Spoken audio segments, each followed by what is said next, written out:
Olá pessoal, vamos dar continuidade à aula de ontem. Hoje eu vou falar um pouquinho sobre a aplicação prática da utilização de visão computacional e classificação, assim como de transferência de conhecimento.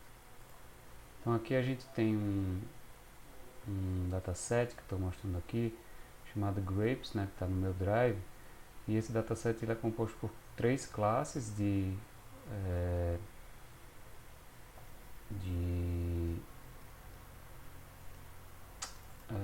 imagens de uva, foram retiradas daquele artigo que eu comentei na última aula, que a gente utilizou. Então tem vários iluminantes, várias fotos de uvas retiradas e já pré-processadas, e a gente vai usar esse dataset para mostrar como fazer a classificação dessas uvas nessas três classes, que eu estou chamando de classe 1, 2 e 3, usando o TensorFlow 2.10 e usando a transferência de conhecimento para a classificação dessas uvas. Então aqui nós temos um programa que eu escrevi usando o Colab. Então inicialmente como eu estou usando o TensorFlow 2.10, então a gente precisa instalar o 2.10, que o padrão do Colab atualmente é o 2.9. Então eu coloquei aqui para ele instalar a versão 2.10 do TensorFlow. A gente coloca para rodando, eu vou colocar para agilizar o processo da aula, tá? Carrega algumas bibliotecas necessárias para a gente utilizar, como a PyPlot, né, se for necessário plotar algum gráfico, a NumPy, OS para tratar com sistema operacional e diretórios e pastas, e a TensorFlow, obviamente. Então aqui eu plotei a versão do TensorFlow só para confirmar que ele instalou a versão 2.0, e aqui começa a manipulação do dataset, né? Inicialmente a gente precisa fazer a montagem do drive. Então quando se você for utilizar um dataset e quiser carregar no seu drive, você tem que clicar aqui, ó, vai estar sem esse traço aqui. Quando você clicar aqui, ele vai montar o drive e vai listar todas as pastas que estão no seu drive. Então eu criei aqui uma pasta chamada Grapes. Nessa pasta tem subpastas em que cada subpasta tem que ser uma classe que você vai classificar. Então, para usar esse procedimento, as imagens as imagens no caso tem que estar separadas em pastas, e que cada pasta corresponde a uma classe que você quer classificar. Então, feito isso, montado o drive, a gente pode carregar o conteúdo da pasta drive em uma variável que eu estou chamando de dataset1, e eu uso essa função muito bacana do TensorFlow, do Keras, da classe utils, né, que é Image Dataset from Directory. Ele carrega desse diretório, que no caso é o diretório Grapes, que eu estou colocando aqui, que tem aquelas três classes. Ele carrega o dataset de treinamento e o dataset de validação. Então você tem algumas opções aqui, por exemplo, se você quiser quebrar em um pedaço para validação, um pedaço para treinamento. Então você diz aqui o percentual de validação que você vai querer e o percentual de treinamento que você vai querer. No caso aqui eu coloquei 80% para treinamento e 20% das imagens para validação. Você pode dizer que subset você está usando. Então no caso aqui, ó, eu vou usar o dataset de treinamento, então eu estou dizendo que vai ser para treinamento. Isso aqui você pode deixar essa seed mesmo. Define o tamanho da imagem aqui, ó. No caso eu estou usando imagens de 224 por 224. Então eu mantenho o padrão da imagem que a gente salvou inicialmente. Eu defini um tamanho de lote que vai ser usado no algoritmo de otimização da rede como 32. E aqui eu posso definir, não necessariamente eu preciso definir, mas eu posso definir como eu vou querer os labels de cada imagem, né? Assim como o tamanho do lote. Então, só para vocês verem o que é a saída disso aqui, ó, quando eu rodar isso aqui, ele vai dizer que existem 2.160 arquivos pertencendo a três classes, e dessas 1.728 arquivos vão ser usados para treinamento. Aqui eu pedi para ele plotar os labels, só para a gente ver como é que ele está colocando os rótulos de cada classe. Então, com essa função, a rotulação da classe já é automática. E como eu coloquei categórica, ele vai usar aquele código OneHot Encode, que é uma palavra binária para cada imagem.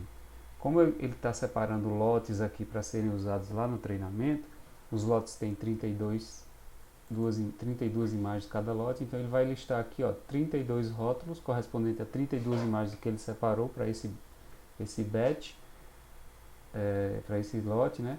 E cada imagem vai ter um código de rotulação. Então o algoritmo vai usar essa rotulação para fazer a classificação posteriormente. Então essa é a maneira que a gente usa para rotular os dados de imagens para visão computacional.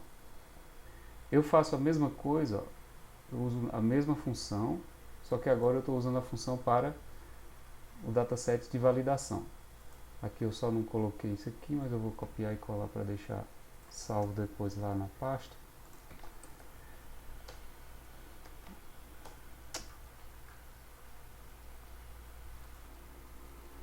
Então aqui eu copiei, coloquei a mesma coisa para o dataset de validação. Se a gente rodar o dataset, ele vai dizer, existem no dataset 2160 imagens, pertencendo a 3 classes, e dessas eu vou usar 432 para a validação. E aqui veio o processo de você chamar a rede já pré-treinada e retreiná-la. Então inicialmente eu só chamei esse pré-processamento aqui que eu vou usar mais para frente, para ele deixar pronto para a VGG19, para ele pré-processar a imagem e deixar do jeito que precisa para a VGG19. Isso é uma etapa que talvez não seja muito necessária, mas eu faço por garantia.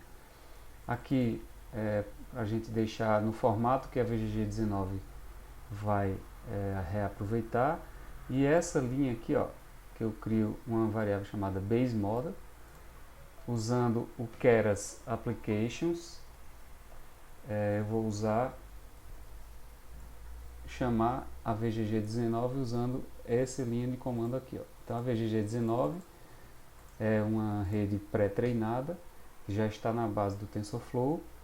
Eu insiro esses argumentos da função para que ele use os pesos já treinados da ImageNet. Então os pesos aqui, quando eu digo ImageNet, eu estou dizendo, traga toda a rede pré-treinada do ImageNet. Então ele vai carregar a rede pré-salva e eu posso manipular essa rede posteriormente. Isso aqui é feito para que eu congele a rede, ou seja, eu vou congelar todas as camadas da rede para que elas não sejam retreinadas. Ou seja, quando o algoritmo de otimização for atuar, ele não vai atuar em todas as redes, só nas que eu defini. Então, no caso aqui, eu uso esse for para varrer todas as camadas do modelo base do VGG19 e digo, todas essas camadas não são treináveis, ou seja, trainable é igual a false. Essa linha de comando aqui, eu estou dizendo, pegue a segunda camada de trás para frente e torne-a treinável. Depois eu uso essa função summary, que é para você mostrar a rede inteira. Então tá aqui, depois que eu rodei, a gente pode ver cada camada da rede com seus parâmetros, o formato de saída, o número de parâmetros de cada camada e o nome da camada. Então eu peguei essa penúltima camada aqui e disse que ela era treinável através desse comando aqui. Layers -2, ou seja, eu indexei a segunda camada de trás para frente e disse que ela é treinável. Como ela tem 2.359.808 parâmetros, no final da rede, no summary aqui, ele vai dizer, número de parâmetros treináveis é esse, número de parâmetros não treináveis é esse, ou seja, a rede não vai treinar nada daqui para trás e vai retreinar apenas esse pedaço. Quando eu falo em retreinar, eu estou falando que ele vai pegar a base de dados que eu vou fornecer para ele, que são essas uvas, e vai aplicar o algoritmo de otimização somente nesta camada, utilizando essas imagens de treinamento. Então esse é o processo de transferência de conhecimento. Se eu quisesse rodar puramente essa rede, era só eu chamar a função compile e passar os argumentos que são necessários. No caso aqui eu estou passando os argumentos básicos, mas eu fui adiante. Além de criar, reutilizar a VGG, eu ainda inseri algumas camadas no final. Uma camada de pré-processamento da entrada da VGG, uma camada, essa é o modelo base, a camada de uma Global Average, que é uma média global da camada de média global, um dropout para fazer melhoramento, para não evitar overfit, e a camada de predição final. No final eu gero o modelo, o meu novo modelo, defino uma taxa de aprendizado, o número de épocas que eu quero treinar e mando ele plotar o modelo. Eu compilo o modelo e mando ele plotar. Como é que vai ser o meu novo modelo? Aí o novo modelo é esse aqui embaixo, que ele vai mostrar. O meu novo modelo é camada de entrada, uma camada de operador que ele usa lá, mas o que mais importa é isso aqui, ó, VGG19. Então essa é a que eu aproveitei, e essas duas aqui, ó, essas três na verdade, são as camadas que eu inseri no final, e ele aumentou um pouquinho o número de parâmetros treináveis. Então com isso eu posso anexar novas camadas à minha rede pré-treinada e retreinar essas novas camadas. Na verdade, retreinar não. Treinar essas novas camadas e retreinar a camada que pertence à VGG19, que é a rede que eu estou usando.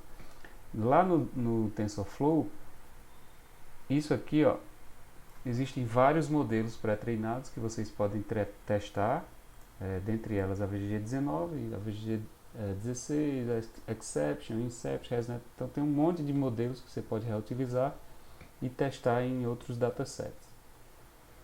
No fim, quando você finalizou a montagem do seu modelo, você vai treinar o modelo. Você treina o modelo usando a função fit no dataset de treinamento, definindo a quantidade de épocas, o tamanho do lote e o dataset de validação, que é esse treinamento. Ele vai aplicar o treinamento, o algoritmo de otimização nos pesos da rede pré-treinada e no modelo que você criou, e depois vai testar validar esse modelo que ele otimizou usando os dados de validação. Com isso você tem uma noção geral de como está o desempenho da sua rede. Eu não vou colocar para rodar aqui porque demora muito para essa rede VGG19, porque ela tem muitos parâmetros treinados. Mesmo a gente só treinando a última camada, ela tem 2 milhões de parâmetros, isso demora muito, mesmo usando o Colab, tá? Então eu não vou rodar aqui. E aqui no final tem um algoritmozinho que eu até peguei pronto do site do TensorFlow para você plotar as curvas de treinamento e validação, tanto da acurácia quanto da perda calculada pelo algoritmo, tá? Isso aqui essa saída não é bem para esse caso não. Então vocês podem utilizar esse código aqui para plotar a curva de treinamento e validação e observar se está ocorrendo overfitting ou não nos dados. Então, com isso aqui, a gente finaliza essa parte de transferência de conhecimento, que era só só para dar a vocês a noção de como vocês podem utilizar a transferência de conhecimento e redes pré-treinadas para otimizar o processo de busca de novos modelos para classificação usando visão computacional. Então, até a próxima, pessoal.